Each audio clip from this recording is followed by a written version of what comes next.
Hello, everyone. Today I'm going to discuss the impacts of climate change on Florida's citrus industry, a crucial sector in the state's economy. As many of you know, Florida produces a significant portion of the nation's citrus, especially oranges, and climate change is threatening to disrupt this vital crop. Understanding the various impacts is crucial for both the future of agriculture in Florida and the broader implications of climate change on food security. Climate change refers to long-term changes in temperature, precipitation, and other weather events. These shifts are occurring more rapidly than ever before and have far-reaching consequences, especially in regions like Florida, where agriculture plays a central role. Florida's citrus industry is one of the most iconic in the world, but is under growing pressure due to changes in climate patterns. The state's farmers are already dealing with the impact of higher temperatures, more intense rainfall, and unpredictable droughts, which affect crop yield and farmer operations. For instance, Florida's citrus industry continues to struggle with damages from events like Hurricane Ian in 2022, costing the state billions. Additionally, increased humidity and higher than average temperatures are linked to diseases spreading, affecting both the crop health and yield potential. In this presentation, I will cover how rising inflammation, shifting precipitation, pest, disease, and economic factors all contribute to the challenges faced in the citrus industry. Let's start with one of the most immediate impacts of climate change, rising temperatures. Over the past several decades, Florida has seen an increase in average temperatures, particularly during the summer months. This warming is having a direct effect on citrus crops. Citrus trees are sensitive to heat stress, especially during critical stages of the fruit's development. When temperatures exceed optimal range, it can lead to poor fruit set, smaller fruit, and lower yields. Additionally, high temperature increases water loss through evapotranspiration, meaning that trees require more water to survive. This creates an added challenge as Florida is also facing water scarcity due to population growth and other agricultural demands. In addition to rising temperatures, climate change is altering precipitation patterns. Florida is experiencing a shift from consistent rainfall to more erratic and unpredictable weather. This means longer periods of drought interspersed with intense rainfall. Citrus trees require a steady supply of water, but these fluctuations make it difficult for farmers to properly manage irrigation systems. During dry spells, water becomes scarce, but during periods of heavy rainfall, the risk of flooding increases. Both of these extremes affect the health of citrus trees and consequently fruit production. Droughts can lead to water stress, while excess moisture encourages fungal growth. Climate change is also increasing the amount of unpredictable, intense weather patterns such as hurricanes. This map shows all the large storms with centers tracked within 240 kilometers of the central Florida citrus belt from 1978 to 2017. This exhibits how much potential impact Florida storm season can have on the delicate regions of growth. Climate change is making these storms more frequent and more intense, having an even larger impact. Another critical issue brought on by climate change is the increased prevalence of pests and disease. Warmer temperature creates a more favorable environment for pests like Asian citrus psyllids, which is responsible for transmitting citrus greening, or HLB. This disease has been devastating for Florida's citrus industry. The psyllids thrive in warmer climates, and as Florida's temperature increases, so does the spread of this harmful pest. HLB causes fruits to become misshapen and bitter, and ultimately it weakens the tree, making them more susceptible to other stresses. As climate change continues, these pests and diseases are likely to spread more widely, complicating efforts to control their impact. The economic impact of these climate-driven changes cannot be overstated. Florida's citrus industry is worth billions of dollars and supports thousands of jobs. However, as temperature rises and pest-related diseases spread, citrus yields are decreasing. Florida's production of oranges has already fallen sharply in recent years due to factors like citrus greening and extreme weather events leading to rising costs for farmers. and a decline in revenue. This is also affecting the broader economy, as citrus farming is tied to many other industries, such as processing, shipping, and retail. If these trends continue, the economic consequences can be severe, not just for farmers, but for the entire state's economy. Temperature plays a critical role in the plant's hormonal regulation, especially during the transition from flower to fruit. When temperatures are optimal, plants can produce and respond to hormones like auxin, gibberellins, which regulate plant flowering, pollination, and fruit set. For citrus trees, temperatures that are too high or too low disrupt the production of these hormones, leading to poor fruit development or even flower abortion. At higher temperatures, excessive heat can lead to a breakdown of chlorophyll, affecting photosynthesis, while cooler temperatures can delay or prevent the formation of fruit, as they affect the flowering period. Both scenarios reduce the yield of the fruit and the quality of the fruit. When the temperature range is ideal, generally between 20 degrees Celsius and 30 degrees Celsius for citrus, flowers bloom successfully, pollination occurs efficiently, and the plant can transition to fruit growth. However, out of this range, the hormonal balance necessary for these stages is disturbed, leading to suboptimal fruit development or even loss of fruit. This graphic shows the full cycle of orange tree fruit production, with temperature specifically having a huge impact on stages 2, where the flowering starts, and stages 5, where the fruit is first dropped.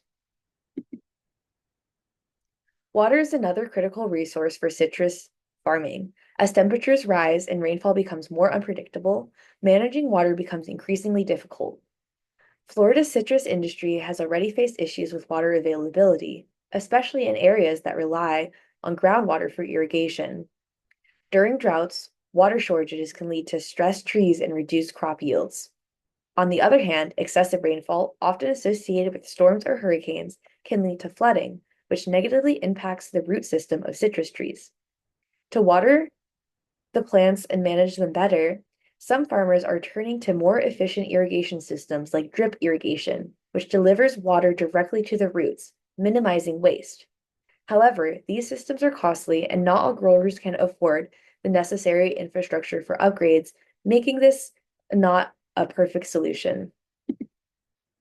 In this figure, if we focus on the red bars on the right side of the graph, these represent massive hurricanes and tropical storm events that occurred during those years. As we can see in the different counties that are shown by the different lines on this graph, we can see how these events have led to massive drop-offs in the productions, especially in the years 2004 and 2005, which was during their Atlantic hurricane season. This shows that the impact of these storms can be very severe, and with climate change causing more frequent and more intense storms, these drop-offs are likely to be more intense. As climate change brings more extreme weather and warmer temperatures, managing pests and disease becomes increasingly difficult. The spread of citrus greening, for instance, has been linked to the rise in average temperatures as pests like the Asian citrus psyllid become more widespread. Controlling their population is more challenging. While pesticides have traditionally been the go-to solution for pest control, the overuse has led to the resistance in certain pest species. For example, citrus leaf miners and scale insects have become resistant to many pesticides. The growing resistance has forced farmers to use even more chemicals, which can have harmful effects on the environmental and beneficial species, including pollinators like bees. Integrated pest management, IPM, is one strategy used to reduce pest numbers without harming the environment. IPM combines biological, chemical, and cultural practices to manage pests in a more sustainable way. However, with the rapid pace of climate change, new pests and diseases are emerging, and the citrus industry will need to adapt even more innovative approaches to protect crops. Pests play a crucial role in spreading disease that severely impact crops, particularly citrus fruit. One example is citrus greening, also called Wang Lo Bing or HLB, is caused by a bacteria called Candidalus liberibacter. This bacterial disease is spread by the Asian citrus psyllids and has caused a significant loss in citrus orchards worldwide, including in Florida. The disease causes the tree to produce smaller, bitter fruit, and eventually the tree dies. Climate change is exacerbating the spread of this disease because the warmer temperatures create ideal conditions for the psyllid to thrive. Pests like aphids and beetles feed on plant sap, weakening the plant and making them more vulnerable to other infections, including fungal and viral diseases. The spread of these pathogens significantly harms crop yield. To combat this, many farmers are turning to integrated pest management, a strategy that combines biological control, such as introducing natural predators like ladybugs, crop rotation, and the use of pest-resistant plant varieties. Precision pesticide application is also a crucial part of IPM to minimize the harm to the environment. The rise of pesticide resistance highlights the need for alternative pest control methods, such as biopesticides, genetic engineering, and the development of resistant crop varieties.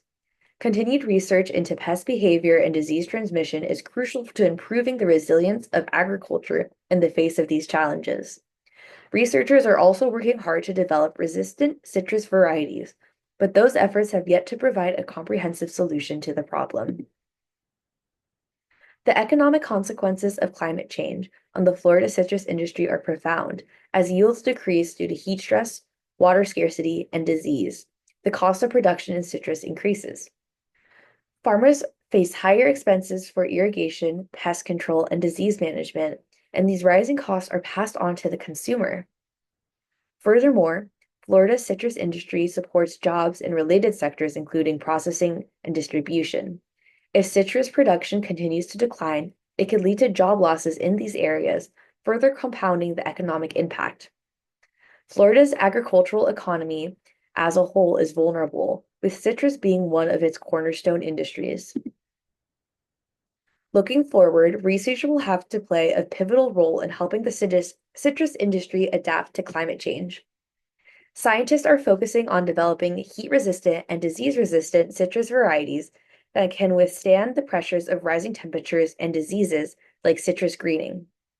Additionally, there's a growing interest in improving water management practices, such as advancing irrigation systems and rainwater harvesting.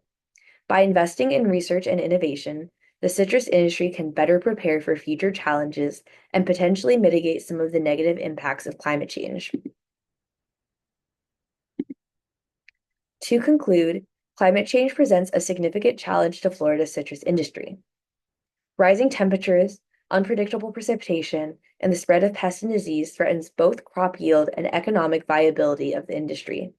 However, with ongoing research and the implementation of innovative solutions, there is hope for the future of the Florida citrus production. The industry must adapt to these changes to ensure it remains a vital part of Florida's agricultural landscape. Thank you for your attention, and here are the references that informed this presentation. Here's the last bit of references, and if you would like to explore any of these topics further, I encourage you to review these sources for more detailed information. Thank you.